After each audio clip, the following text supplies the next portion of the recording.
And I'm a legal aid Chicago housing attorney, and I'm joined today by Perry Karim from the Center for Conflict Resolution. Next slide, please. Legal Aid Chicago and the Center for Conflict Resolution have designed this project to meet an imminent eviction crisis caused by COVID-19. When the pandemic struck earlier this year, Illinois and the federal government responded by imposing various moratoria on evictions. Landlords have been prohibited basically since March from terminating tenants for not paying their rent, nor have landlords been able to file any cases in eviction court. These moratoria, however, are set to expire. They are set to expire in just a few days, unless for some reason Governor Pritzker extends it, and if he does, we'll be really glad that he did. When these moratoria do expire, we're expecting at the very least a spike and perhaps an avalanche of termination notices from landlords to tenants. These termination notices are the first step in an eviction, and evictions have devastating consequences for vulnerable Chicago tenants living in the city's poorest neighborhoods. These evictions can lead to homelessness. They deeply damage the tenant's health. They break up families. They put a black mark on someone's credit, which is almost impossible to remove. And they add to the cycle and spiral of poverty, which our clients are trying desperately to escape. Mediation, this project, avoids those consequences, providing a process to settle these disputes outside of court. Next slide, please. Very briefly, the way this is going to work, and we're really going to get into it in this training today, is that Legal Aid Chicago is going to refer cases that are suitable for mediation to you, our volunteer attorneys. You're going to prepare these clients for and represent them at mediation. CCR is going to provide its mediators, expertise, its beautiful Zoom setups, and more. And we at Legal Aid Chicago are going to support you at each step. We're going to provide backup, importantly, during the mediation if you so require it. Next slide, please. Perry, you want to talk a second about CCR? Yeah, so a little bit about the Center for Conflict Resolution. We are Chicago's very own community mediation center. So we've been around since 1979, and for the last 41 years, we've been providing free mediations here in Chicago in a variety of practice areas. We mediate about 1,500 cases a year, and 85% of those cases are referred from the Circuit Court of Cook County, around 85% of those cases. The other 15% of our cases are community cases. So they are referred by community partners. They're referred by people who are Googling how to resolve conflict with someone in their lives. They are, being referred from different partner organizations like Legal Aid Chicago and other places where we have partnerships. And we have been mediating evictions cases specifically since 1989. So we have been partnering with the courts to mediate those cases for the last 31 years. So when you come to CCR, you are in very good hands. We have a lot of experience doing these types of cases. Next slide, please. And at Legal Aid Chicago, of course, our mission is to ensure fairness for everyone in the justice system, regardless of how much money they have. We do this work through litigation and through administrative advocacy, and we target our work on a segment of population that those who are people living in poverty or otherwise vulnerable, be they survivors of domestic violence, veterans, the elderly, people living with disabilities. We fight to secure the rights for these people to economic stability, affordable housing, personal safety, fair working conditions, and basic health care. Next slide. You can see from this graphic that the vast majority of our clients are people of color living in poverty. This same demographic has been disproportionately impacted by COVID-19. The data is clear. Poor people of color are getting COVID-19 and dying from it at a greater rate than other segments of Chicago. This is a stark display of racial injustice. We, all of us here today, can harness our legal skills to fight back, and this eviction project is a powerful and effective way to do it. Next slide, please. Here's just a quick overview of what we're going to do today, and it's going to be jam-packed. I'm going to give you some real quick basics on evictions, what's going on with the court in the COVID-19 pandemic, and subsidized housing. These are all basic tools you're going to need as this training progresses to understand how you're going to prepare for mediation and get the best agreement for our clients. We'll give you the mechanics of the project. Perry's going to spend a good amount of time about what happens in mediation. We'll end with a sample case and time for questions. Please include your questions as we go along in the chat. I'll be keeping track of those. We'll try to get to them at the end, and be assured that if we don't get to your question, I'll reach out to you and make sure you get your answer, or Perry will. Next slide, please. Okay, let's jump into the eviction process in 5 minutes. The evictions actually start before court. They start when a landlord serves a tenant a notice of termination. The very thing that I said has been barred by the federal government for the last several months. There are typically 3 types: a 5-day for non-payment of rent, 10 days for another violation of the lease. You can also see 30-day notices. In non-payment of rent situations, if the tenant doesn't pay the amount due within the notice period, the landlord will file an eviction case. And in our experience, landlords do so very promptly. Once the landlord has filed the case in court, the tenant is served with the eviction complaint and summons by the sheriff or by a special process server. Next slide, please. I've included a couple sample termination notices just for you to take a peek at. It's always interesting to see the shape and form they take in this world, but they always have the amount that the landlord is claiming is due, the date on which it's due, and they have language about how the landlord will seek possession of the unit if the tenant doesn't pay the amount in the time that is noticed. Next slide, please. Okay, so the tenant couldn't pay. The landlord filed an eviction case, and now the case is in court. These cases, the evictions cases, resolve in one of 2 ways. There's either a trial or a settlement. The trial can result in an eviction order, so it's risky. It's risky. You know, juries and judges are unpredictable. And so the vast majority of cases are resolved by a settlement.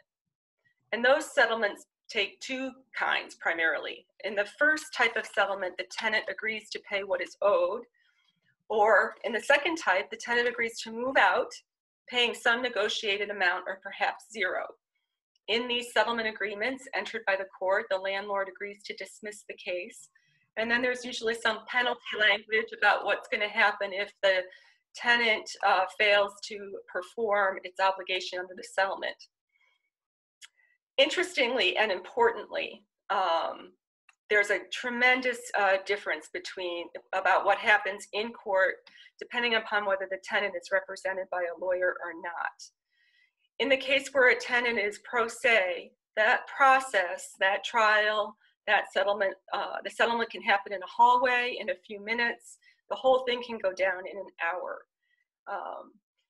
The judge, when the tenant steps up to the judge usually asks the tenant to meet in the hallway with landlord's lawyer, who will try to get the tenant to enter into one of these agreements.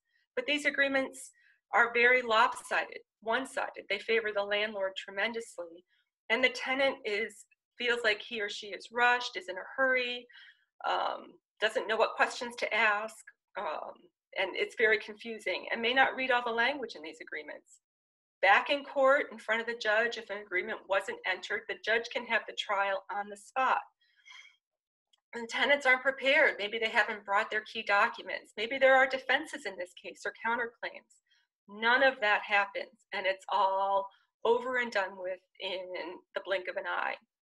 However, if the tenant does have counsel, everything is dramatically different. There are no one-sided settlement agreements.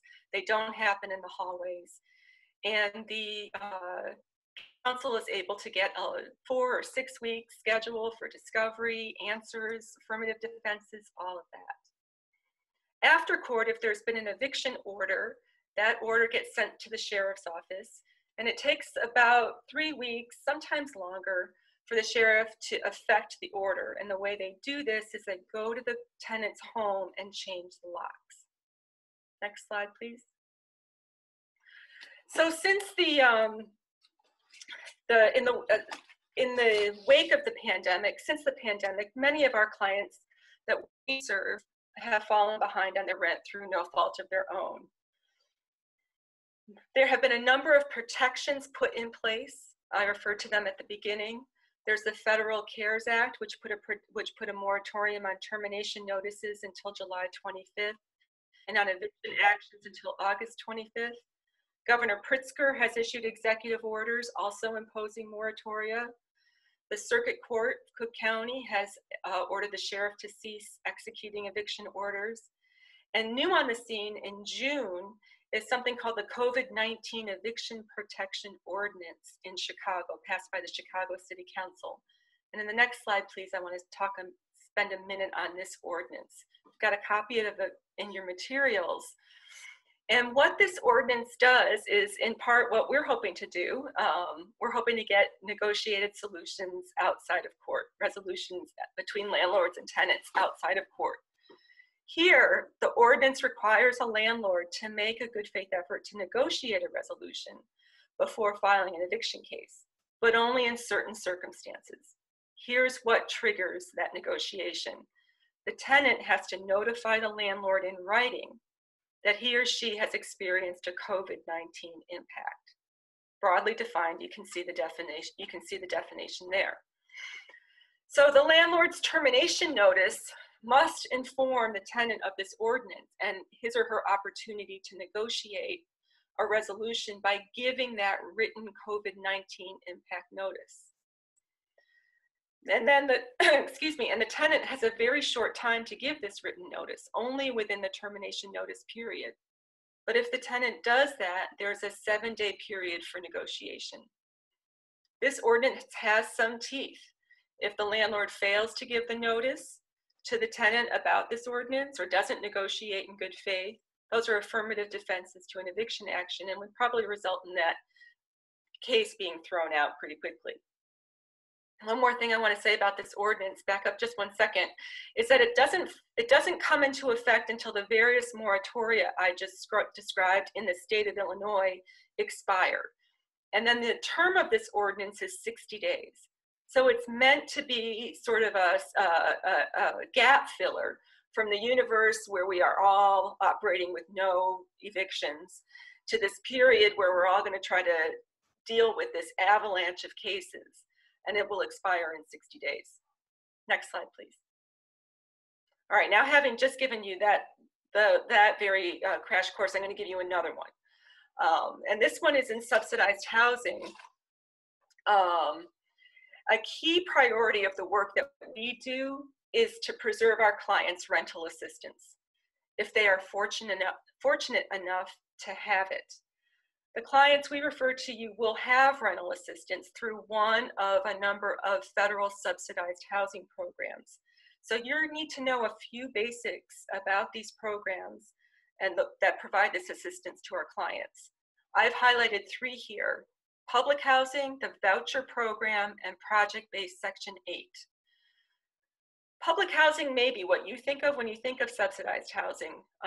That's the situation in Chicago where the housing authority called the Chicago Housing Authority owns property and rents units directly to tenants.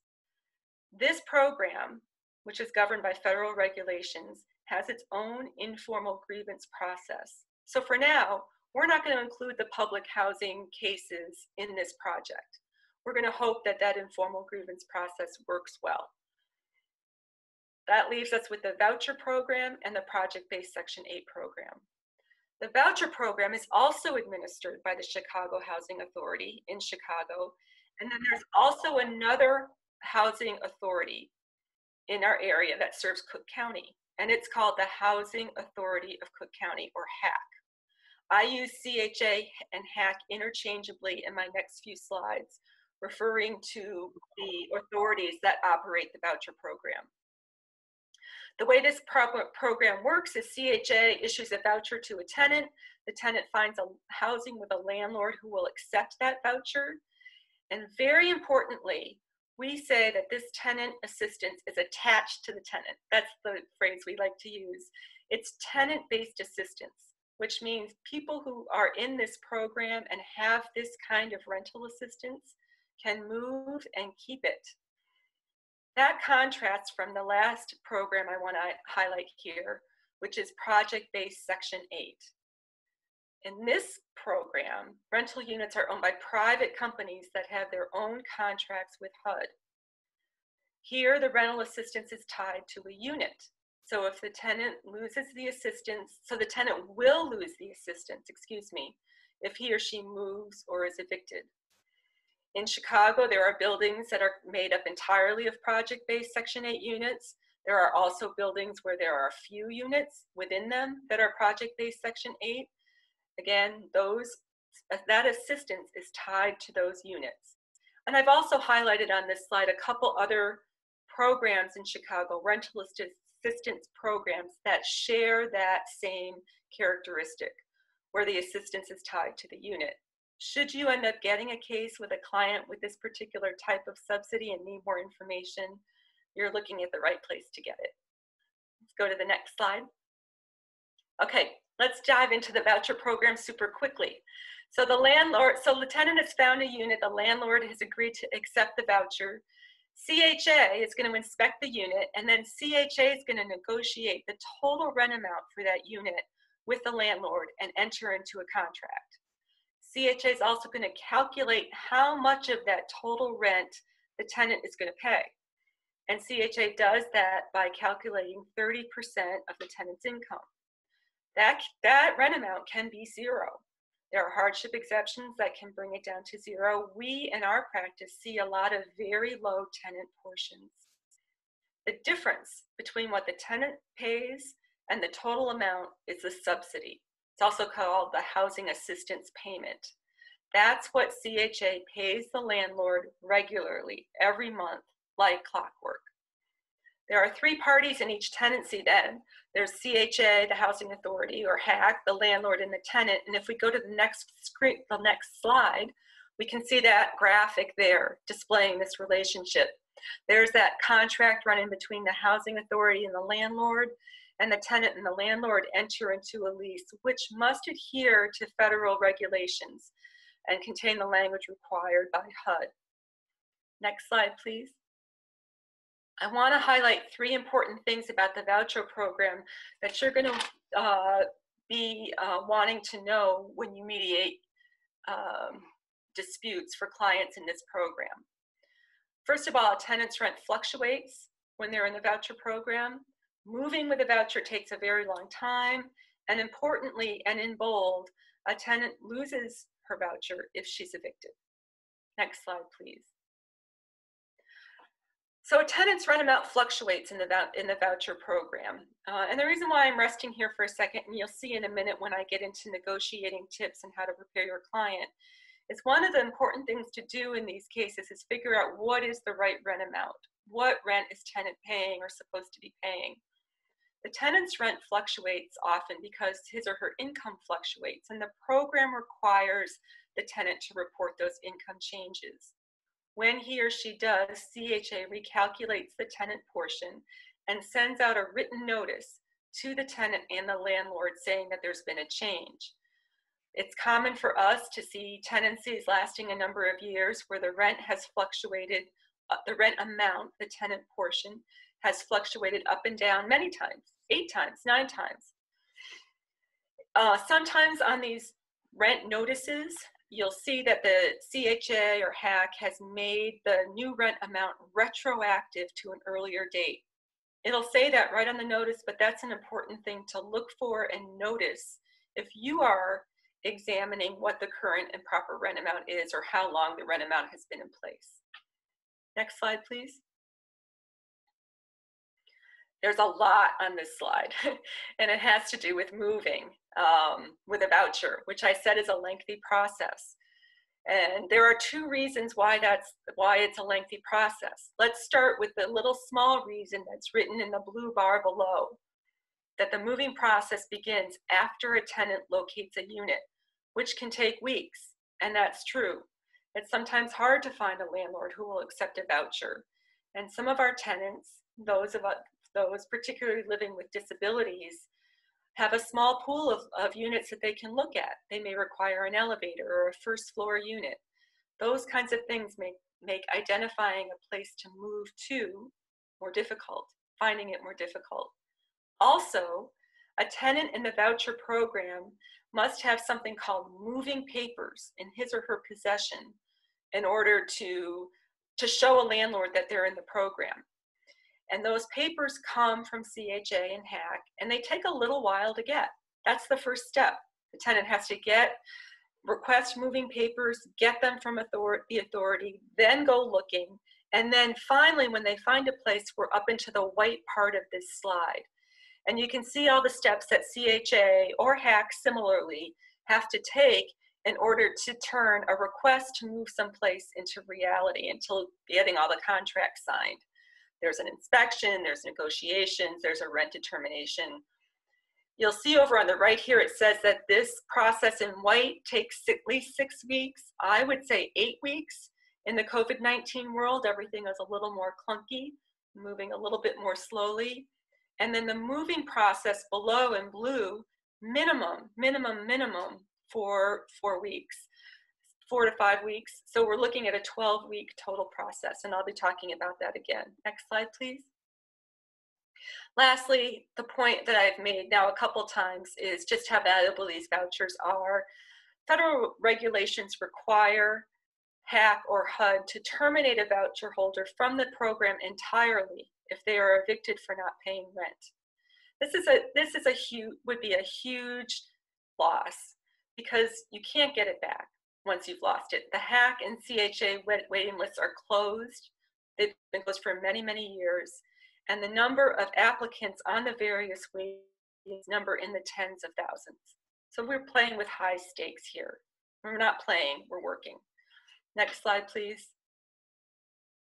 Couple points about project-based Section 8 assistance. This is the one that's different. This is the one where the rental assistance is attached to the unit. Here, the tenant's portion of the rent is typically 30% of the monthly adjusted income. In fact, it is 30%.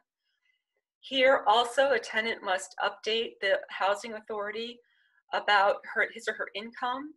It's usually done in the project-based Section 8 in a process called recertification on an annual schedule.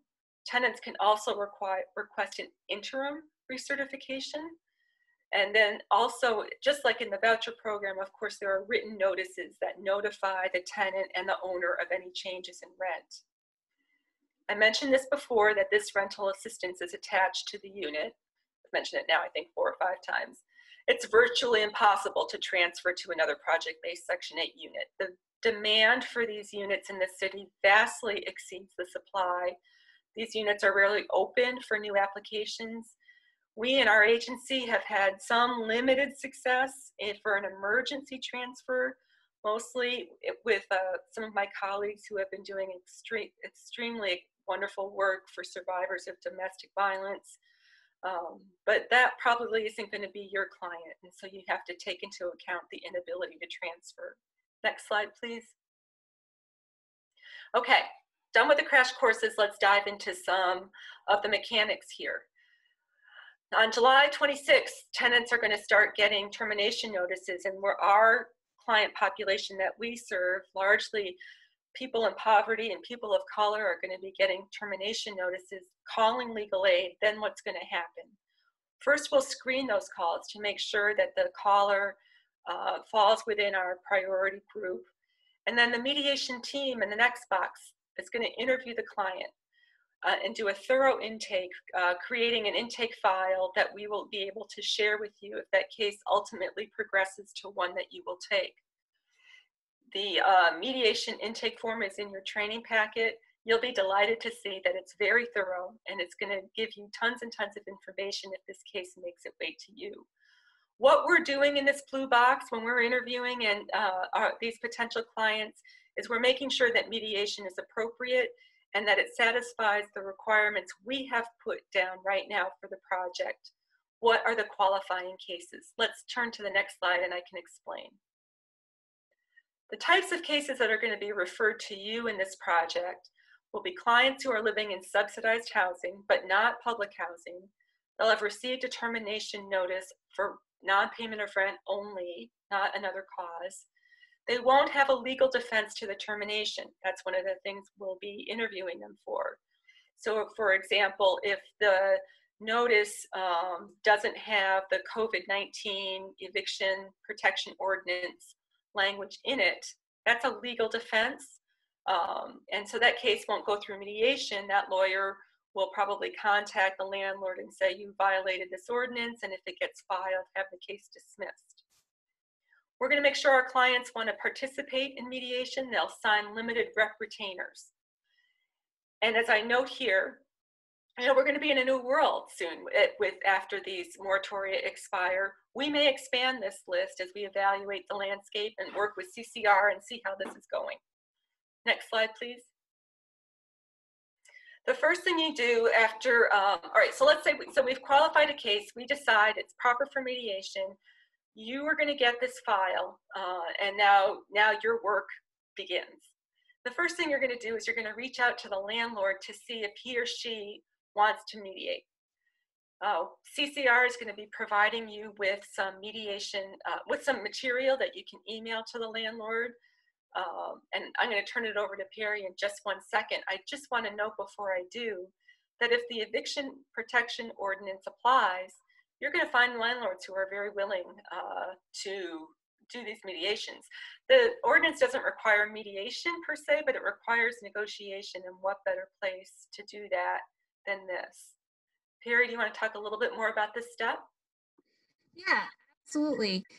So we will be providing you with some language that you can send to the landlord, describing our services and what mediation is and what CCR is. So we're going to give you a handout for that. We don't have it quite finalized yet, but you will get that. Some things that you might want to tell the landlord that we found to be persuasive in our intake process. CCR is neutral, free, and we have 30+ years of experience doing this kind of work. So we don't represent any of the parties in the mediation. We are not judges. We are not going to make determinations about the case. There are many benefits to mediation. I'm going to talk about that a little bit later in the presentation, but talking about the benefits of mediation can be very helpful, and we'll give you a list of those. Even if one side has a strong case for litigation, mediation is faster. So going through this program, we might be able to see you, we're looking at setting up times when these cases will be mediated every week. So you might be able to see us on Thursday rather than 2 months or 3 months down the road when court reopens and they're able to hear your case. Many cases that are heard by a judge are required to go to mediation first. We are in many of the courthouses here in Cook County in their evictions courtrooms. Those cases that Susan was talking about at the beginning where the pro se tenant can be done in an hour, oftentimes there's 30 minutes of that ends up being a mediation.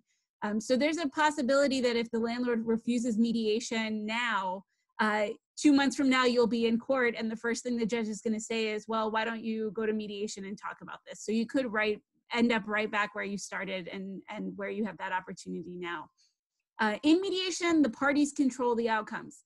In trial, the judge controls the outcome. And so that can be oftentimes persuasive to a landlord that they still have a say in how this might go if they go to mediation. And lastly, if the landlord has any questions about what mediation would look like or what CCR is, you can always direct them to our website, which is www.ccrchicago.org, or you can have them call us. So our case management team, many of them are actually here in the group. They are available to talk to landlords, tenants, anyone who wants to know about what we do. They are available to give information. And we can be a good neutral resource. Sometimes we imagine that the landlord may be a little skeptical because it's coming from the tenant's attorney, but having talked to us, that might be a little bit better way for them to get some of their questions answered. Let's go to the next slide. Okay, so if the landlord says no and there's not going to be a mediation, then you're going to send the case back to us, and we will process it through our regular intake. So don't worry, we will work on it we will do what we can internally. But when the landlord does accept, Now you're going to need to get your client ready for mediation. You're going to have to prepare your client.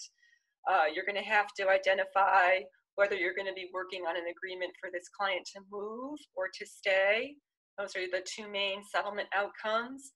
And you're going to need to start thinking about what are the best terms going to be for your client in either situation, whether it's a move or a stay. So let's go through those steps one at a time. I can give you advice about how to prepare and how to do this negotiation. Next slide, please. The first thing you need to do once you've got a case that's going to go to mediation is verify whether the amount that the landlord says is owed in the termination notice is accurate. Got to figure out what is the accurate rent amount for each month in question, and how much and what has client paid.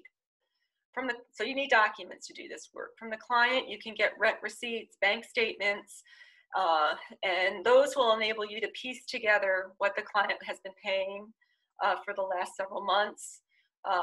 You don't need, if this is a tenancy that's been going on for many years, you don't need to go that far back to recreate what's been paid and what was the tenant, the amount owed. I'm going to encourage you to at least go to the beginning of 2020, and if you can get a whole year's worth, that's going to be valuable potentially, because if this client has a history of paying rent on time, that's going to be helpful as this process of preparing your client and getting the best outcome for your client continues. Many of the clients that you'll be working with in this project don't have email. Many of them do have phones. So the best way to get these documents from the client, well, in email, you can work it that way, or otherwise ask the client to take photos of these documents and then text the photos to you. Here in our agency, we have an internal text system that we use. You may have something like that in your firm, and I can help you with ideas if you're struggling.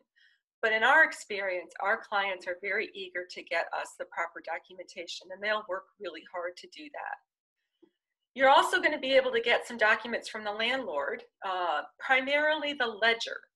You should be able to. As I say below, this may have to be the first thing you do in mediation, but hopefully you'll get the ledger in advance. Client might have it, but oftentimes once a landlord has sent a termination notice, they're not so eager to share information with the tenant, our client, anymore.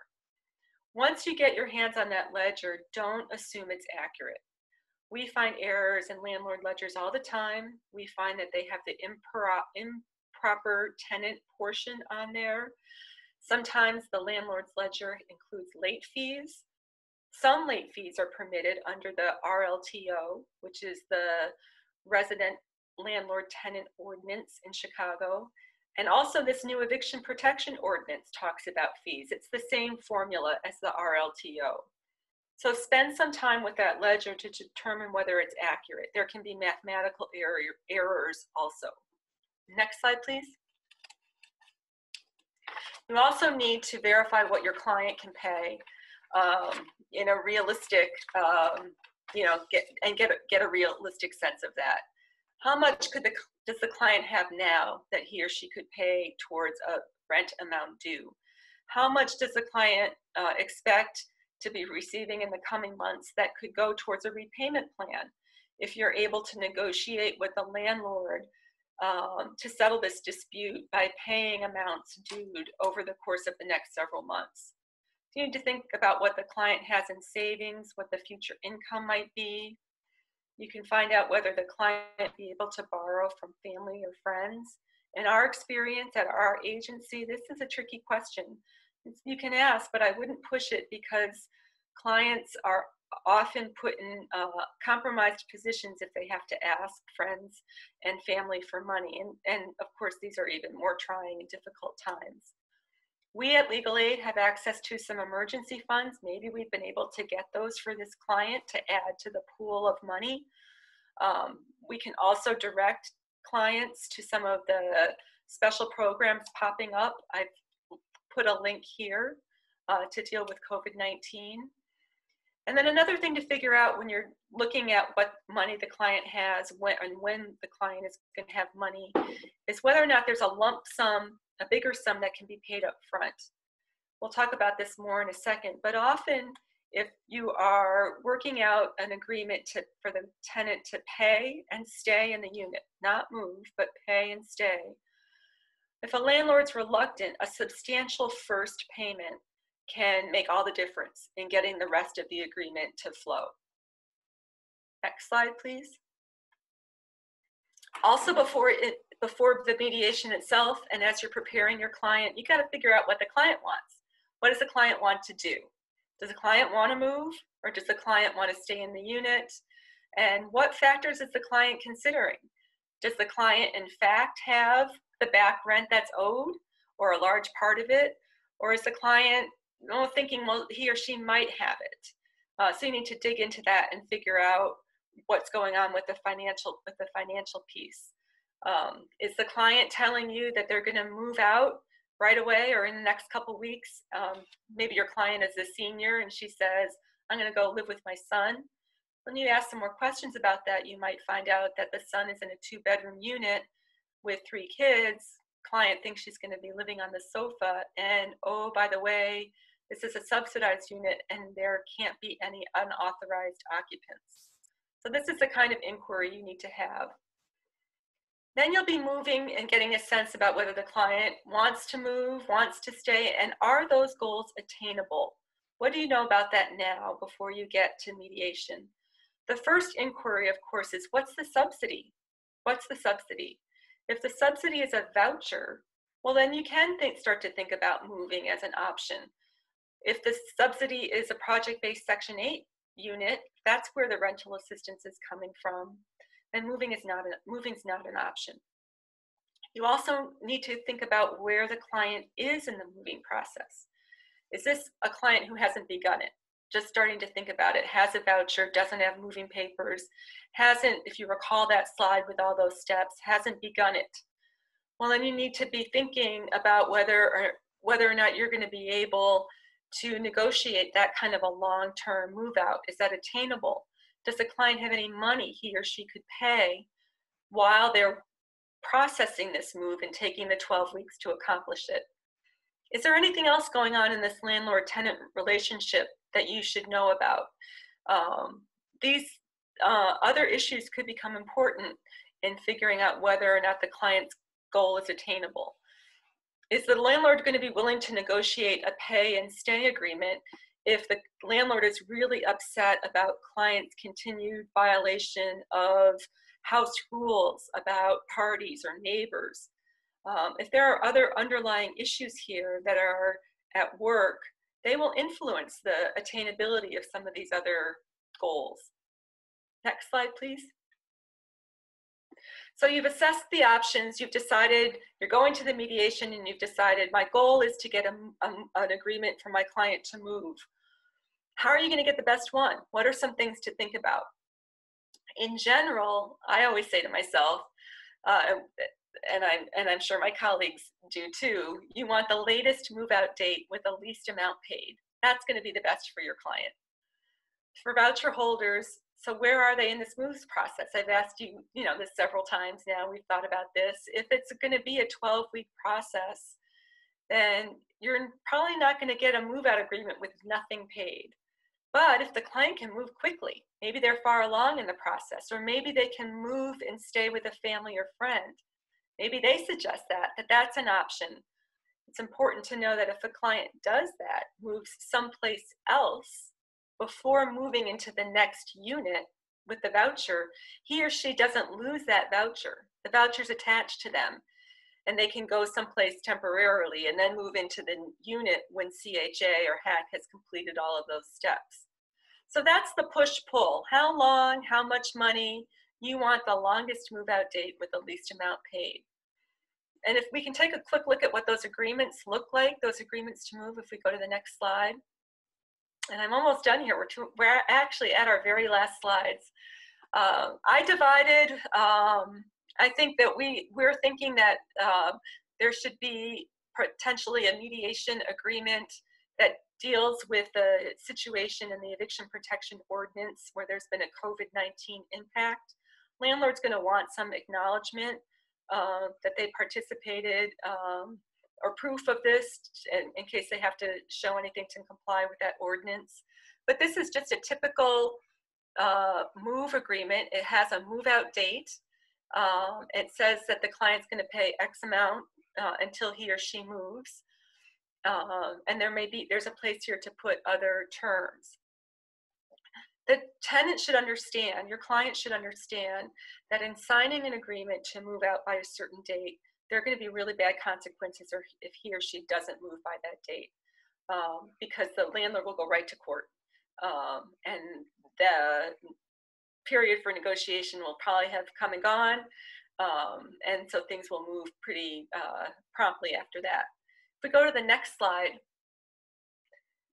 this one is the same as the one before, except for it just says it's just a place where you can say the client's going to pay nothing. So this is a situation with a short move out date and nothing paid. And the reason why I separated those out is because, as one of my colleagues who's I think on this, who's joined us today, told me, you know, if you have an agreement and it's got both options on it, no landlord is going to say, oh yeah, I'll do the pay 0 one when I can see that there's this other option that you're going to pay me something until you move. Let's move to the next slide. I've got a few more tips about these agreements to move.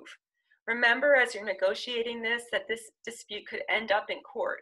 So you don't want to make any admissions while you're negotiating. You don't want to talk about, say your client in fact owes this. You want to talk about the back amount claimed, the alleged amount due. Don't compromise on the length of time that CHA and HAC require. Remember that chart and all those steps they have to do in white and getting the moving papers and time to look? The landlord knows it, but the landlords who are in these voucher programs and owners, they know the rules. And they also benefit from the program. They've been benefiting by getting reliable subsidy payments all this time. So you should be able to push back and say that this is how the program works, period. Are there eviction cases on the client's record? Check that out. If that's true, then it's going to make it harder for the client to move, and you aren't going to want to allow for more time.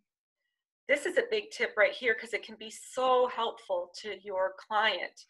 Can you negotiate for a neutral or positive reference? The new landlord who might be accepting your client's voucher is going to ask the landlord who's right across from you right now in this negotiation to tell him something about the tenant. Was this a good tenant? And you want to be ready for a good answer to that question. You should also know with these moves that there are some other resources at Legal Aid that we might be able to provide. We have a good relationship with a furniture bank. We can recommend low-cost movers. I'm going to race to finish this now. Let's go to the next slide. Agreements to stay. This is the other thing you may be going to the negotiation, the mediation, ready to try to get. You already know, you've done this assessment. You know what your client can pay, and you know when he or she can pay it. Very importantly, HUD has released guidance, it's in your packet, that strongly encourages the parties to negotiate repayment plans. The language is HUD strongly encourages PHAs, meaning CHA, HAC, and owners to enter into repayment agreements so that families can continue to be housed after the eviction moratorium expires. This guidance also talks about reasonable payments spread out over time. There's also a formula recommended in this guidance, which is that the monthly repayment amount plus the monthly rent amount, those two amounts together shouldn't exceed 40% of income. So all of this together should give you what you need to negotiate a reasonable repayment plan that stretches out for months. We in our agency see repayment plans of 12 months, 24 months. It's not uncommon. I do note that in the eviction protection ordinance, it suggests 60 days to repay each month of rent owed. I'm a little concerned that landlords are going to have seen that and think that a 60-day repayment plan is either required or that's what they should be getting, but that's not the case. The voucher program, hopefully you would only have, if you're negotiating a repayment there, Bear in mind that the landlord has been getting paid during this crisis. Those payments have been coming. So that should encourage the landlord or enable them to see that it won't put them out too much to go for a repayment plan. You might be able to negotiate terms about a missed payment. And then next slide, we've got samples of agreements, which are in your materials. We can go to the next slide. A couple more tips. If this client has a history of paying on time, that's helpful. Use that in your negotiations. If the landlord wants a short repayment plan, use that HUD guidance. Offer a first payment that's larger if possible. Talk about the desire for negotiated agreements that come from the ordinance. Use Perry's point that the court may require negotiation anyway. And also consider whether there's anything else in this relationship that could be resolved to grease the skids for this kind of an agreement. Next slide. When you're done, if you've reached an agreement, CCR is going to facilitate an electronic signature, give the parties a copy, give one to us, we'll close the case. If there's no agreement that's been reached, the attorney will just give us a brief written update about the mediation. What were the issues? What were the sticking points? And we're going to add that case to our regular intake procedures. Next slide. Thank you, Susan. All right. Melissa, can we go to the next slide? All right, so I'm going to talk a little bit about the mediation process in more detail, as well as some of the benefits of mediation and how to best use the CCR mediation process in order to be a good advocate for your client. Just a quick reaction button question here. How many of you have participated in mediation before? Just a hand, if you have. Great, I'm seeing a few. And mediation at CCR specifically. All right. So a couple here and there. Great. So some of the benefits of mediation can preserve relationships. And so in these kinds of situations, if you've got a client who wants to, this is a really, really good process for them to be able to open communication better with their landlord and be able to maintain that relationship. Even if they're not going to stay in the unit, that can also, how this mediation goes can really impact the landlord's relationship with the voucher programs, with future tenants. It can really have an impact. Practical solutions are tailored to the party's needs and interests. So we use an interest-based model in our mediations, which means that instead of just trying to divide the pie and see who gets how much money or who gets what in a negotiation, we really think about what's important to the parties and how can they get their needs met. I'm going to talk about that a lot more at the end of this session. The agreements tend to be pretty durable in our experience.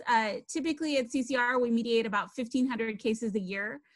Over half of those settle, and something like less than 3% of our cases breach. And so what we think that is, we don't have a lot of good data as to why, but what we think it is that people are more invested in the agreement because they were part of building the agreement.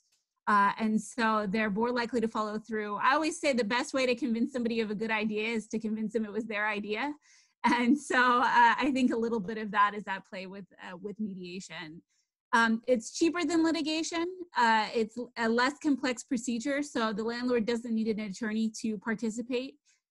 It's faster than litigation. Like I said, in these cases, we hope to get it up and running in a way that, theoretically, by the end of the week or by next week, we're able to see a mediator. It's a confidential process. I'm going to talk about that a little bit more in a moment. And the parties are more prepared. So if the landlord does end up having to get to court, they've had a chance to think about their case. Your tenant has had a chance to think about their case in really critical ways to figure out how best to move forward in the situation. Next slide, please. Oh, Perry, you should be able to advance yourself. Oh, great. Perfect. Thank you.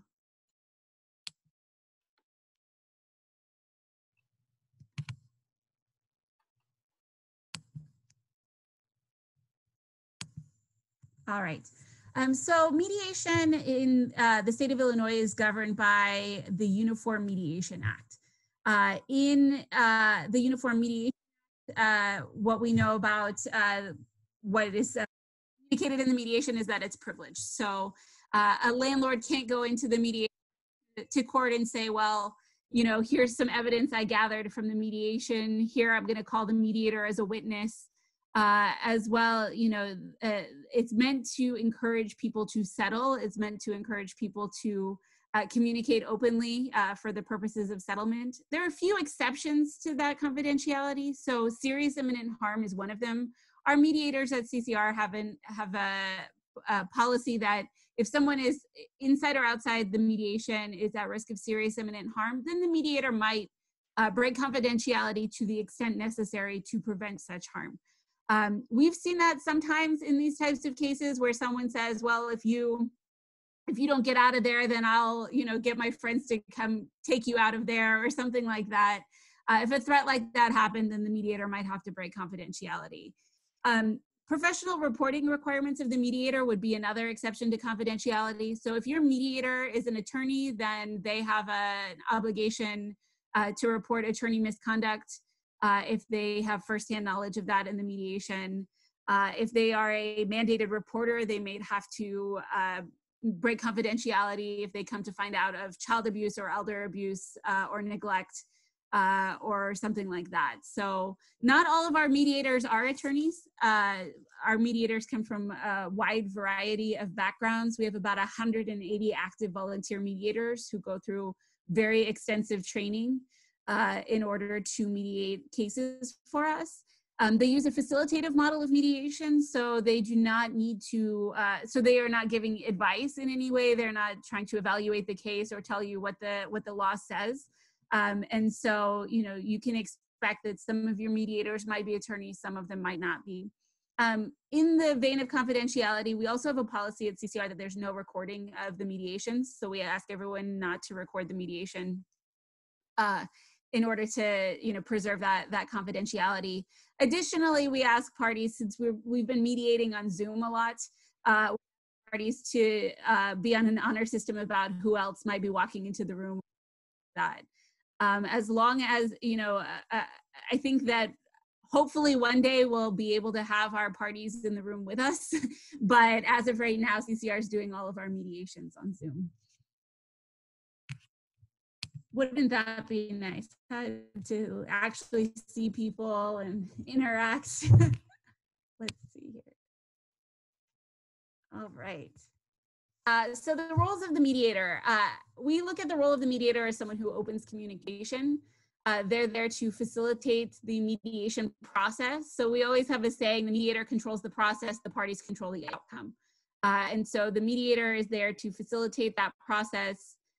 They clarify problems and issues. They are agents of reality. So the mediator is going to be asking a lot of critical, thought-provoking questions to both sides as the mediation goes on to help them evaluate their options.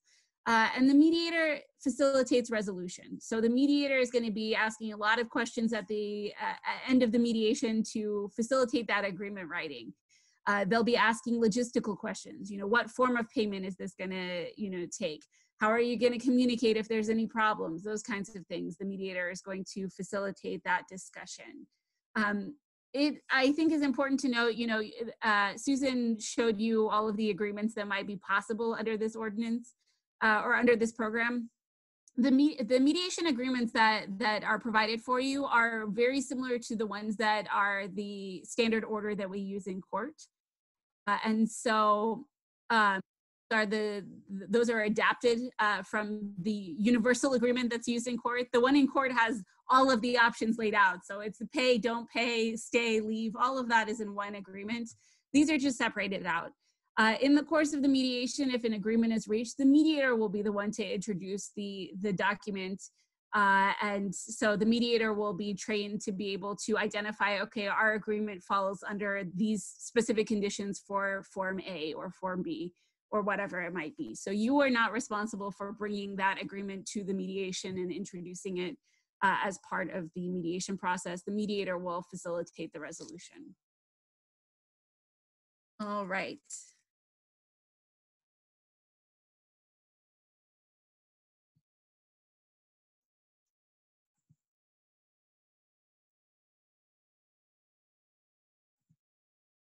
All right, so preparing your client for mediation. In CCR mediation, we are doing these cases in about 60 to 90 minutes, and they are mostly going to be held in a joint session. So for those of you who have participated in mediation outside of CCR, you may be more used to a shuttle situation. At CCR, these are going to be primarily done in a joint session. They are you should be preparing your client to tell their story in a joint setting. So the mediator is going to ask, and I'm going to go through the process in more detail, but you should be able to prepare them to tell, their side of the story in front of the other side. I think there was a question as we're getting back to the slide about how to meet with your clients privately or to confer with them during the mediation. I have an answer for it, but let me go ahead and ask Maya. Maya, are you there? Yes, I'm here. I'm sorry. I was looking for the question in the chat and I couldn't find it. Can you repeat that question? Yeah, so if an attorney wants to confer privately with their client during the mediation, what are the ways in which they can do that on the Zoom platform? On the Zoom platform, we'll be using breakout rooms. So you'll be able to just request to be in a breakout room with your client. Yeah. And I think sometimes people utilize texting or something like that as well, but the breakout rooms are a really good function for that. Yeah, so you can put multiple people in a breakout room, and unlike a waiting room. But yes, if you need to take a break, it's often in everybody's best interest to take a moment too for a breather. So yeah, that's something we can definitely facilitate. Absolutely. So you can just ask the mediator for a breakout room. It's very helpful for mediation if you can help your client identify their needs and interests prior to mediation, and even to help them prioritize. So, what's most important to them? Keeping the voucher, is there something that's intangible that might be important to them? So for example, we see cases where, for the client, the thing that might be most important is respect or privacy or something like that. From a legal, like, okay, respect and privacy, those things are kind of important, but your voucher is really important. Isn't that most important to you? But if it's not for them, that's something you want to know ahead of time. That's something you want to get them prepared to think about ways to resolve. Identify their settlement range and encourage them to think about alternatives that they might be able to offer, including intangibles. And so what that might look like is something around communication that might, if you've got a client who's been paying their rent really, really, on time, but the landlord is now mad because they didn't know that they were not going to be getting rent. And you should have told me, and since you didn't tell me, now I have the right to evict you. There may be ways to negotiate around communication going forward. We've seen some really creative agreements, and I'll give you a couple of examples, but I don't expect these kinds of creativity to be part of the agreement. But we've seen things where people will say, I'll pay you half of the back rent, and I'll pay the other half in walking your dog or mowing the lawn or repairing things around the building or things like that. So we've seen some creative ways where people barter or come up with ways to move forward. But I think in most of the cases are going to involve just moving out and money. But sometimes you can see some real creative stuff, and you won't know that unless you talk to your client ahead of time about what they think might be going on, what they think the landlord might want from them. CCR mediation sessions are 60 to 90 minutes, as I mentioned, and the mediator will not force them to agree to anything. This is something that your client should be aware of ahead of. The mediator is not making a ruling, they're not making judgments, they're not giving legal advice to the parties. And so I think it's really important for them to know that this is just an opportunity to talk and see if a resolution can be reached. And there are other options, potentially going to court and things like that outside of this. The mediator is not going to make them agree to something that doesn't work for them. Let's see. All right, who attends the mediation? Typically, we have the primary parties, the plaintiff or the initiator, as we call them, the defendant or the respondent. In this case, it'll be the landlord and the tenant. Any attorneys that are representing the parties will be in attendance. Under the UMA, the parties have the right to have access to a support person during the mediation. And so you might see that someone tries to bring a support person. The support person doesn't have to participate in the mediation. Both sides have to agree whether they're going to participate. But if they don't participate, the landlord could say something like, well, I need to chat with my spouse, before I sign anything or something like that. In our experience, the support person is actually the level-headed, cooler heads will prevail kind of person that actually makes it easier to come to a resolution. But there may be all kinds of reasons to object to having that person participate. So if you think that the landlord is going to bring someone else, you might want to think ahead how you want to handle that. A lot of times what we'll see is that the support person might be the person who's actually on the ground in the building, maybe knows the tenant better than the landlord. There may be a lot of good reasons to open the communication up with that person. But regardless of whether they participate, they have a right to have access to that person during the mediation. And then translators. So at CCR, we do not provide translators. If your client needs a translator, then we're going to ask you to bring someone who can translate for the purposes of mediation. If the landlord needs a translator, same thing, we would ask them to bring someone who can translate. It doesn't have to be a court certified translator. It can just be someone who's able to translate the language for us. We will only do mediations in one language. So if parties have, if you have one party who's speaking English and one party who's speaking Spanish, we are going to ask at least one of them to bring a translator for the purposes of mediation. We do have some Spanish-speaking mediators, so if that's something that's necessary, we can do whole mediations in Spanish. So that is something that we are able to offer. We have a few limited other languages as well. So if your client has the need for a different language in mediation, make sure you bring that up as the case is being referred to CCR so we can figure out how CCR can accommodate that case. Let's see. So the mediation process. The mediation process starts with the mediator's opening statement. The mediator will give a brief statement at the beginning, introducing themselves, finding out who each person at the mediation is. Giving information about confidentiality and exceptions. The mediator will also let you know that it's a voluntary process. It's voluntary to participate and voluntary to settle. So everyone should be aware of that. The mediator will also ask if the parties have authority to settle in the course of the mediation. This is usually both parties do have authority to settle. And so that should not be a problem, but the mediator will ask you at the beginning. The mediator will also cover what we call our policy statement. That is a statement of the role of the mediator, what our exceptions to confidentiality are, what are the policies of CCR. We ask everyone to sign that policy statement as acknowledgement that they received the information. So when you see that, it's not an agreement to mediate. It's not binding your client to anything. It's simply just an acknowledgement that you received CCR's set of policies. That'll be given to you through a DocuSign. Is that correct, Maya?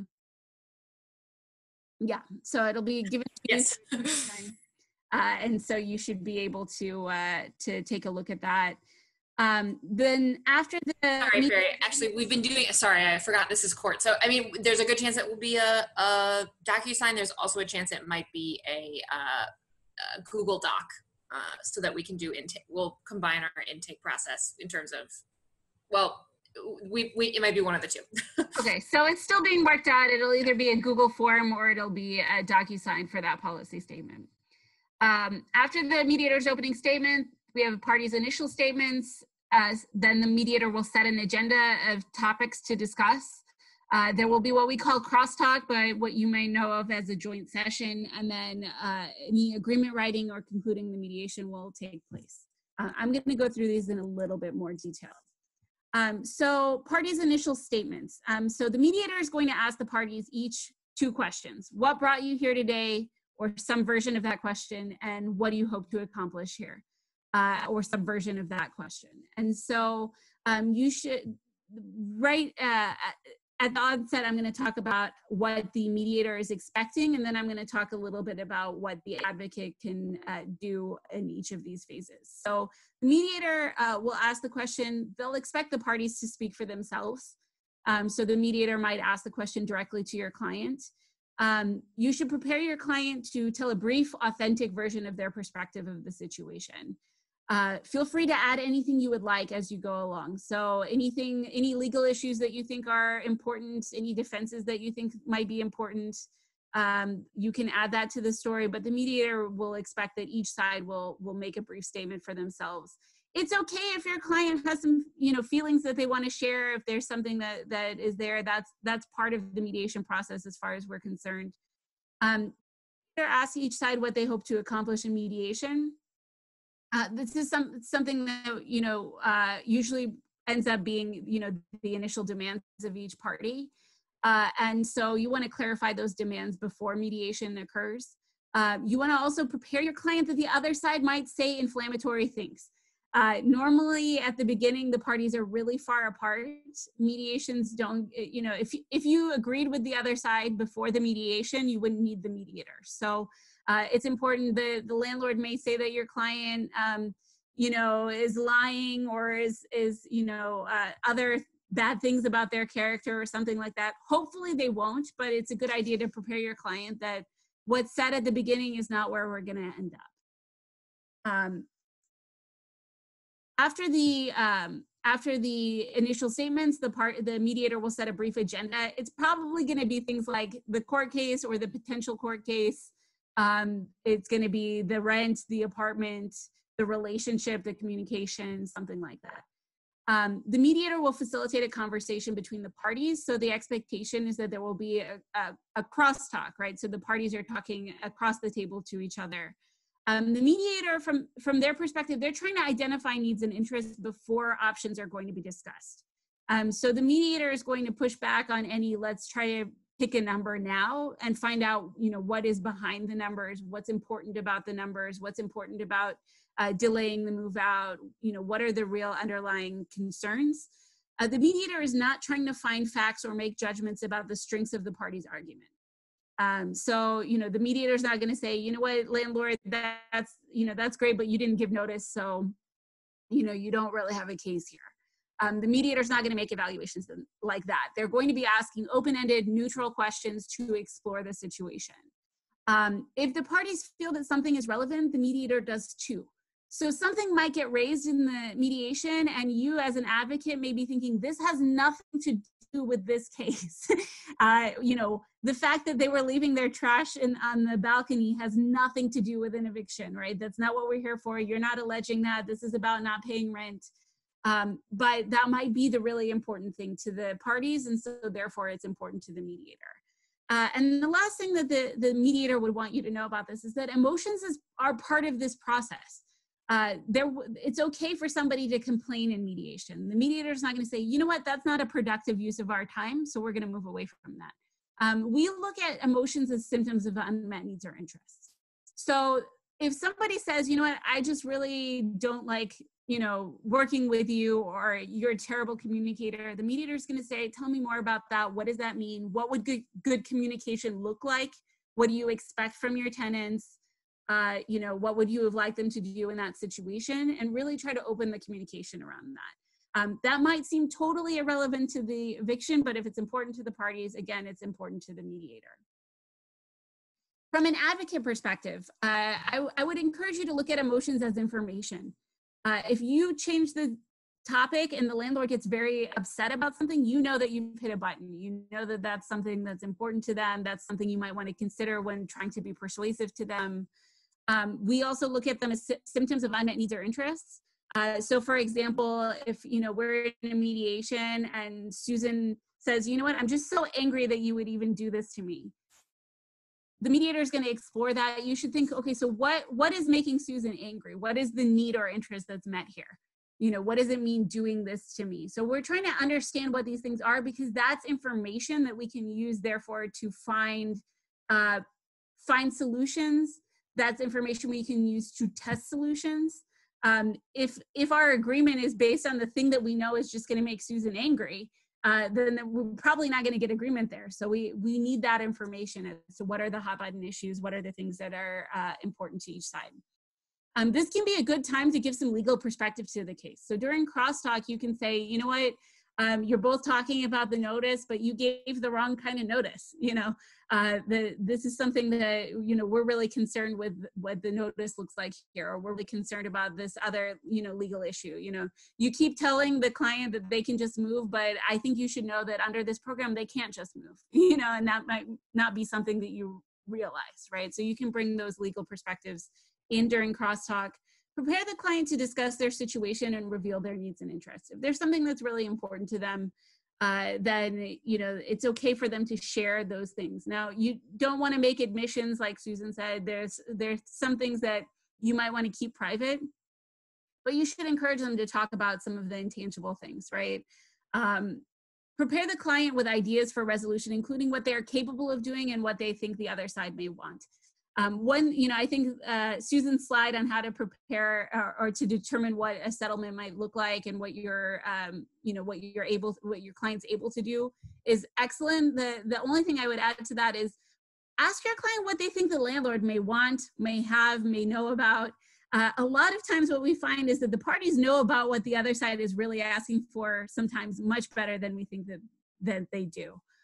So, especially if it's a situation where the client and the landlord are going to have an ongoing relationship, or a situation where the client and the landlord have a really long relationship, they may have some really good ideas of what's persuasive to that person. Reality testing is a tool that mediators use to help people challenge their perspectives, think about things in different ways. The mediator is going to ask a bunch of questions during the course of the mediation. And some of them may be things that you and your client have talked about. Some of them may be totally new things that you hadn't considered or you and your client haven't discussed. The whole idea here is we're trying to decide, help the client decide, the landlord and the tenant, what's feasible, what's durable, what's going to actually meet their needs and interests. What we've found in doing these small claims cases and evictions cases over the last 30 plus years is that a lot of times people are really optimistic about what they think they can do, especially if it means that they'll get something that they want or that the conflict will be over. People are generally conflict averse in that, they might like being mad about a thing, they might like venting about the thing, but actually sitting down and dealing with the thing is something that people tend to avoid. And so you might have a situation where the landlord says, look, if you can pay me back in a couple months, you can just stay.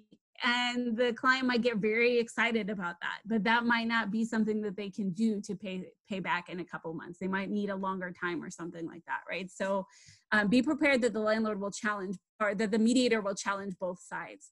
We like to use a tool called BATNA. Some of you might be familiar with that, Best Alternative to a Negotiated Agreement. We also use WATNA, which is Worst Alternative to a Negotiated Agreement, and sometimes even Most Likely Alternative to a Negotiated Agreement. This is a question you can expect the mediator will ask both you and your client as well as the landlord. The idea here is, if we can't resolve this here today, what is the best outcome that you can hope for? If we don't have a mediated agreement, then what happens next? What does that look like? What's the best case? What's the worst case? They're going to ask you to think about how that best case or worst case might impact you. So for example, we might ask the landlord, what's the best outcome here if you can't resolve it with the tenant? And they'll say, well, I'll go to court and I'll evict them, and I'm going to win because the law is on my side. And that may very well be the case. The mediator is also going to say, well, when does that happen? How long is that going to take? What are you going to do in the meantime? How many months are you going to go without collecting rent on this place until you're able to remove them from the unit? What are you losing? What are you losing in the meantime? There's a lot we don't know about what court's going to look like in the next few months, especially with so many evictions cases. What happens if you don't evict them for many months and then it's winter? What's going to happen then, right? So the mediator is going to really try to test the perspectives there. They're going to do the same thing for your client. What happens if you don't resolve this here today? Well, we might have to go to court. Are you going to win or lose in court? What does that look like? What do you lose if you lose? What do you win if you win? So the mediator's really going to press them on these kinds of details. They'll ask about the cost of going to court and the time of going to trial. How many times do you have to go back to court if you take that route? Is the landlord going to have to hire an attorney to go to trial? The landlord may not have an attorney in mediation, but there may be costs associated with that. You know, is the client going to be able to have an attorney for a trial if they go? The mediator will challenge options for feasibility and durability. So they're going to say, you know, okay, you're agreeing to pay $300 next month. Where's that money coming from? How are you going to be able to make that payment? You know, so they're really going to challenge both sides. The landlord, if the landlord says, look, you know, I'm going to, you know, I want them out in 2 months or something like that, 6 weeks, something that's not long enough. You know, the mediator might challenge that. Well, you know, what happens if they're not able to get out in that time? You know, what are you going to do then? So the mediator is going to reality test any options that come out on the table. So as I've mentioned a few times, CCR uses a facilitative model of mediation. This is based on the book Getting to Yes by William Ury and Roger Fisher. So if you're interested in knowing more about interest-based approaches, Ury and Fisher wrote the book on it. It's a really good negotiation book. This method works because it's based on pure unmitigated selfishness. So the idea here is the mediator is not going to try to make the landlord feel bad for the tenant or make the tenant see the landlord as a human and therefore, you know, be more understanding. The whole idea is, what do you need and how do you get it? And so that's why this model works. Behind every position, we see that there's an underlying need or interest. So even when it's, I need the money could buy all different types of things, right? So I always say the money buys something. So what does it buy? That's the need or interest. So in a situation where a landlord might say, you know, I need them out of the unit. The need there might be so that I can get somebody paying in the unit. So I need financial stability. They might say, I need them out of the unit because I'm tired of everyone complaining about them. I need some peace, right? They might say, I need them out of the unit because my son has lost his job and now needs a place to live, right? So there's a need behind that position, and what that need is might be different for every person who's involved in the mediation, right? So the tenant needs a place to live. That's a really common need or interest. You know, so there's some that we can think about ahead of time that might really apply. The voucher is a very important need or interest. But there may be some other ones that we haven't considered, so we want to make sure that we're using this model. It's very different from litigation. The example that I give when I'm teaching folks to become mediators is that litigation is like when you are trying to make dinner for your family and you pick out the perfect recipe on the internet, and then you go to Whole Foods and buy everything, even the optional ingredients, and you put it all in order that the recipe says. And if you do everything and fill in everything the way that the recipe says, then you should have the beautiful, like, Instagram-worthy outcome at the end. Mediation is like when you haven't been to the grocery store in 3 weeks and you're pulling everything out of the cabinets and you're like, what can I make for my family? And you're trying to get creative, and you have to sort of base it on what's in the pantry versus like, let me think about what I want. And so there's a lot of what we're doing in mediation that's going to seem irrelevant, but we don't know if it's relevant until we're at that part where we're putting it together. We tear it all apart and build it back up. It's a collaborative approach.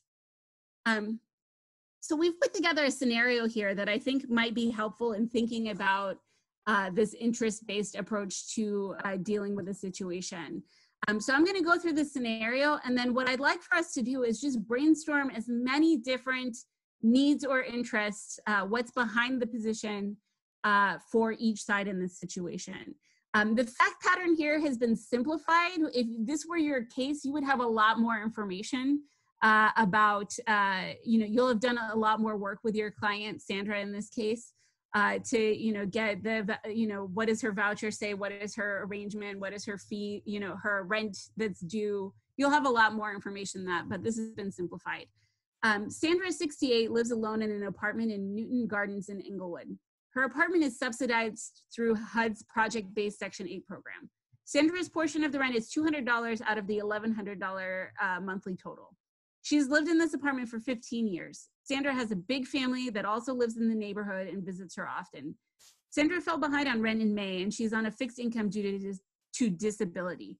She had never missed a rent payment, but her nephew has fallen on hard times and he needed to borrow some money to avoid homelessness.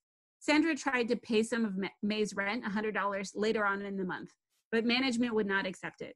Currently, she has no money saved. The building has been managed by a new company for the last year. James is here representing the building. He has received many noise complaints about Sandra's unit from other tenants. According to James, Sandra always has noisy cookouts and lots of family members visiting. Over Memorial Day, there was a shooting nearby, and James has it on good authority that 2 of Sandra's family members were involved and that they are members of a gang. The building gave Sandra a 10-day notice saying she owes $400. Sandra does not like the way the new management is treating her, complaining and lying about her family. She could borrow the money, but she would rather move in with. So let's think about this from an interest-based approach. What might be some needs and interests for Sandra? And feel free to just shout out, unmute yourself and shout out any ideas you might have.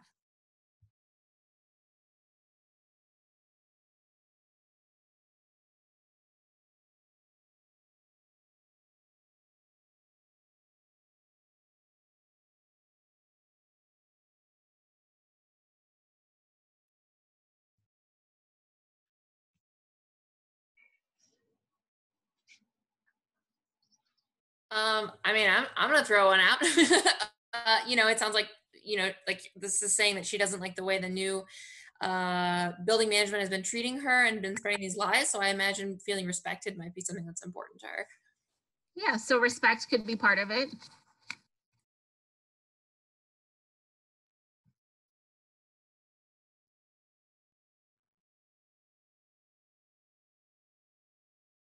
Great. Really, there are no wrong answers here. I mean, we're making so many assumptions. We're not asking Sandra any questions, right? We've gotten a basic fact pattern. So let's get creative here. So Sandra, she might feel respect is something important to her. What else might be important to her? Well, this is kind of along the same lines, but if she's never missed a payment and she's been there for a decade and a half, maybe some acknowledgement that she's been a good tenant up until now. Yeah. Absolutely. You're going to kick me out after 2 when I've been paying for 15 years, right? Definitely. It seems like family connection is really important to her. Doesn't sound like she wants to live any place where her family can't see her, right? So family might be important to her. Communication, you know, that this happened. She tried to give them the $100. They wouldn't accept it. She might not understand why they wouldn't accept it, right? So communication might be part of it. I mean, there could be a whole thing here about that 10-day notice. Then all of her neighbors for the last 15 years sees this big notice on her door or however it was delivered. So, you know, that could be a problem, right? So there could be a lot of needs and interests there. We're interested in whatever is important to Sandra might be important to this case from a mediator perspective. What about the landlord? What might be some needs and interests for the landlord?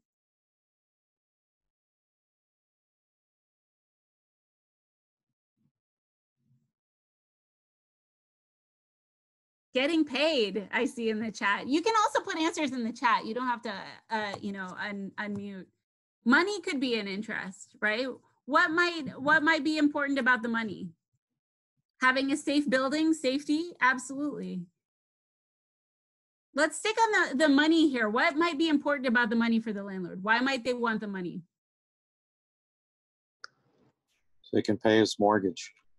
To pay a mortgage, definitely. What else?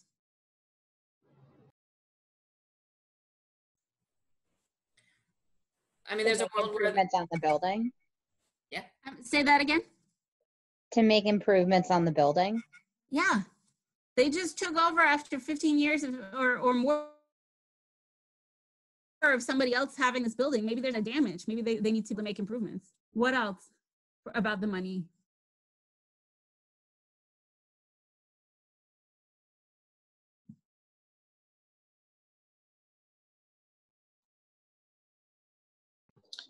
If there is a safety concern, spending money on securing the building. Yeah, so it could be a safety concern. Spending money, you know, yeah, I mean, that could be their need, right? It could all come back to safety. I want the money so I can buy some safety, right? Absolutely.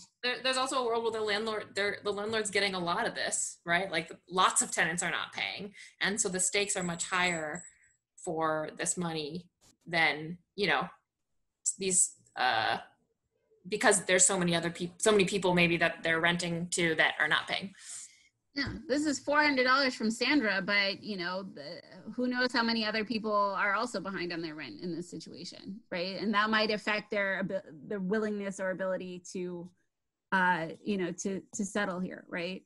It could be a fairness thing. Look, I can't just make make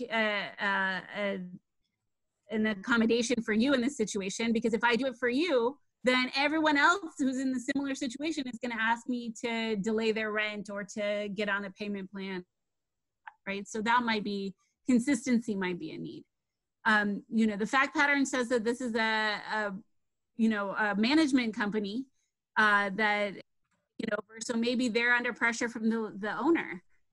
You know, the last management company was really collecting well, but you're not collecting the way that the other company was collecting, you know, so that could be part of it. All these complaints from the other neighbors, if the complaints are actually there, it could be, I don't want to have to deal with these people that keep complaining about you. So if I get rid of you, then I don't have to deal with the people. So there could be a lot of needs and interest there. I'm very interested. I'm going to point out some creative overlap, and then I'm going to point out some of the other places. One thing we know about Sandra here is that, you know, maybe what she wants is some respect for her and her family. Let's say that the landlord does want to make improvements to the building. Maybe there are certain projects that the landlord's really interested in. We know that Sandra has this down on his luck nephew. Maybe he's got some labor that he can offer to help out, you know, fixing up the building, right? That would be very creative. Those agreements that we tell stories about because they're so fun, right? Maybe it's not like that, right? Maybe it's something more along the lines of consistency, right? If the landlord doesn't want to accept late payments because then other people are going to start to pay late. Well, then maybe the solution is something around confidentiality. You know, Sandra is going to agree not to tell people that she's given this accommodation or something like that. You know, if what Sandra is looking for is, you know, to be with her family, you know, maybe there's a way, maybe there's another unit in the building where someone, you know, can move in, right? And maybe that'll help the landlord because the landlord is having trouble keeping the units filled during COVID, you know? So the idea here isn't necessarily that we're trying to come up with one solution that's going to solve the problem, but really a menu of solutions that will meet their needs and interests. So as you can see, a lot of this might be, you know, the landlord is like, look, I can't keep taking losses on these. I need to be able to give the unit to someone who's going to pay, you know, and so then we're talking about, well, what are your needs around getting someone to pay? What are your needs around moving, right? So it may become, you know, more of the typical negotiation that you are preparing for. There may be some surprising things that come out. But the idea here is we're trying to mix and match options to meet needs and interests. If I can say something here, Perry, I would just add, this is Susan, in case you can't see me. I would just add that from the client's perspective, even though she's not identifying this as an interest, in fact, she seems to be, the fact pattern suggests that you know, she might be angry as a matter of principle, and she may really think that the complaints are bogus. I mean, it could be that other neighbors are conspiring against her. We find that a lot, that neighbors do that to each other if there are other issues going on. But she can't move, and I don't know if she realizes it. If she moves, she's going to lose her subsidy. So she's got to get her brain around and get comfortable with the idea of figuring out how to repay. Yeah, absolutely. And so they're stopping her from paying is the fact that she thinks that people are treating her unfairly. Then having a conversation about what she feels is unfair might be enough for her to let go of it. So a lot of times the process can help people move on from this thing. If she feels that James is being disrespectful to her, having a conversation of why she feels that way and what's going on for her can be really productive as far as letting that go. If you have a client who tells you, I am not willing to do anything for that person because it's the principle of the matter and I shouldn't have to put up with this, ask them to explain to you what the principle is. can you help me understand what the principle is? Can you help me understand what it means to you? Because that will help you advocate for them better, but that's something, the principle might actually be a tangible thing that we can talk about in the mediation. So a lot of times people say that without having thought through what's important. I see in the chat, the landlord and tenant may also be family or know each other. Even winning in court might cause some problems somewhere else. And that can especially be the case if you've got a situation where you have a landlord who may have a smaller building. You know, you may have a situation where the landlord has family members who live in the building, or maybe the landlord is a community member. I had a case where there was a voucher involved where the landlord happened to be the mother of the tenant's best friend. And when she found out the tenant's best friend needed a place to go, she got, you know, she said, I have units that I can accept your voucher and I've been approved and come live in the unit.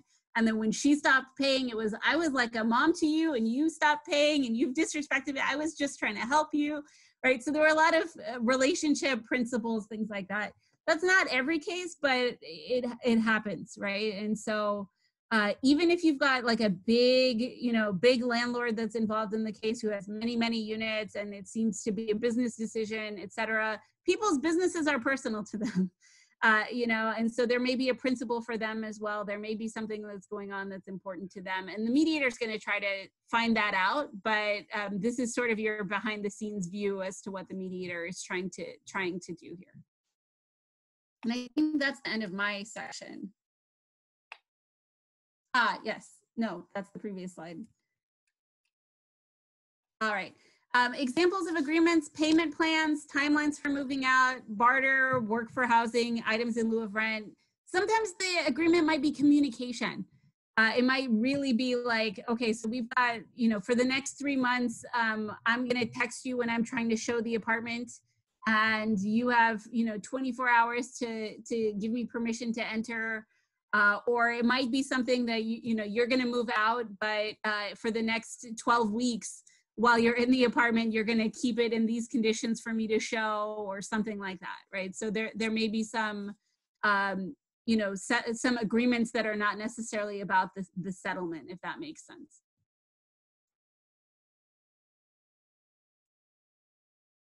All right.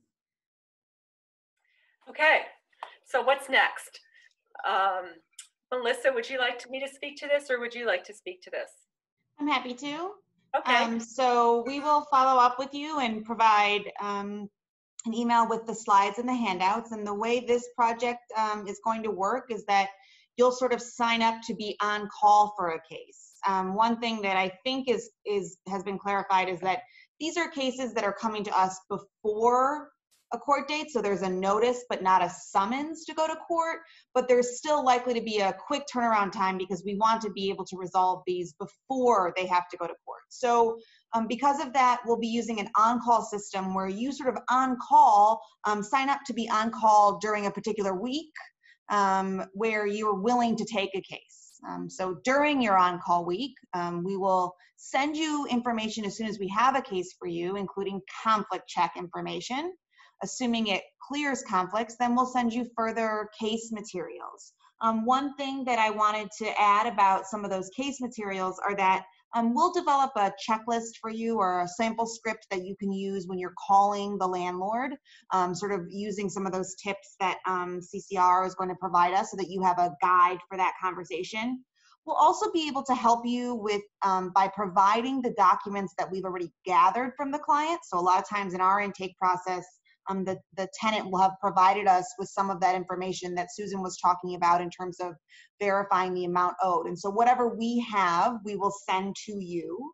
We can also help you arrange to get further documents from the client. So as Susan mentioned, we do have the ability to text our clients to receive information. And so we can help you with getting some of those documents if that's what you need. And then we expect that most of these cases will resolve within 2 to 3 weeks because of the fact that we're going to have a slot or expect to have a slot for us with CCR to be able to get this done quickly.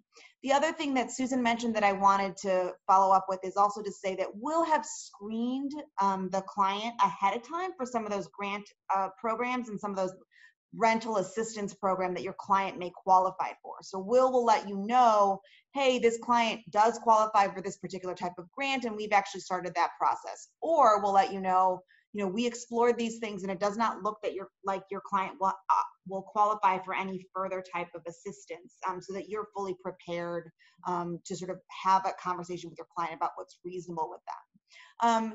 And as I also want to mention that, as Susan sort of already alluded to, that if the mediation is not successful, your involvement is over at the end of the mediation, if that's what you choose it to be, and you will refer that case back to Legal Aid Chicago.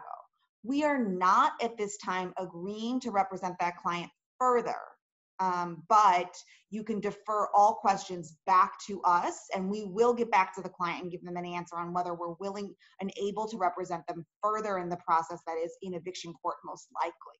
So if I can add there, Melissa, we're going to examine that question. When the case is referred back to us, we're going to go through our normal intake process to examine that question. It's not like we're just going to skip it.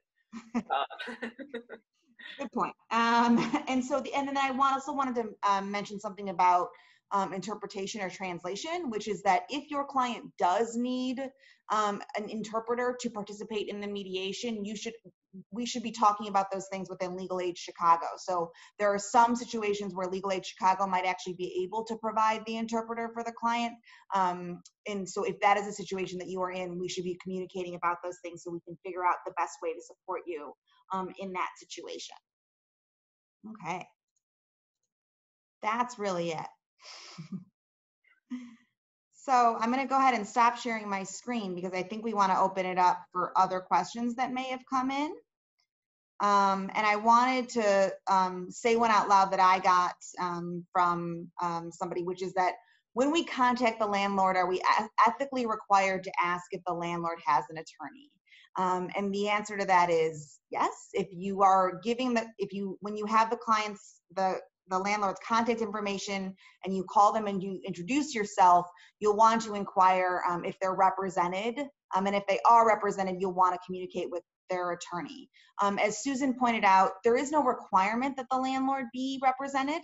But if the landlord is, then you should follow those ethical rules that will cause you to communicate with their attorney and not directly with the landlord. And it is possible that both sides will be represented in the mediation. I assume Perry will confirm that, and that absolutely is an option here. But it's also possible that the tenant is represented, but the landlord is not.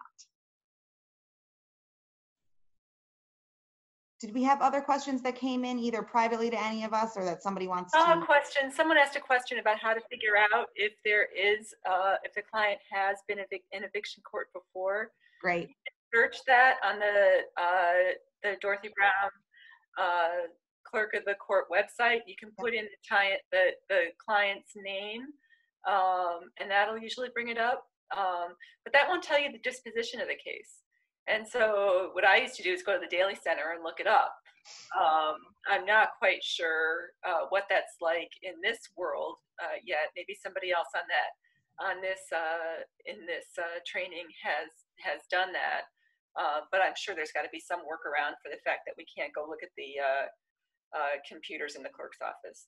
Yeah, and I would say similarly, we can provide you with instructions on how to look up the client's name on the court docket, so you can do it. But we can also provide it to you in the materials that we send. Which I'm sure actually, as I'm saying this out loud, this is something we'll do. Yeah, great. Other questions that came in? I see one more. So the question is are there similar legal aid agencies that help those in Cook County but outside of Chicago? And the answer is that actually Legal Aid Chicago provides assistance throughout Cook County. So the legal aid agency is us. We do represent people who have cases throughout the county, not just in the city of Chicago. So if you have a referral for a suburban client, that is an appropriate referral to Legal Aid Chicago.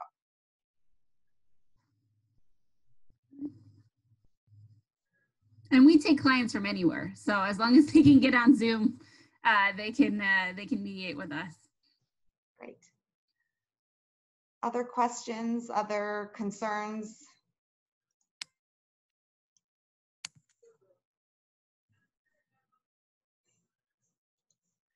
All right. Well, go ahead. I was just going to say thank you for joining. Yeah. So it will enable us to reach more people that we can possibly serve. This is going to be a tremendous need in the days ahead as these moratoria expire. So we're gearing up, and thank you for gearing up with us. Great. Thank you. Thanks, everybody.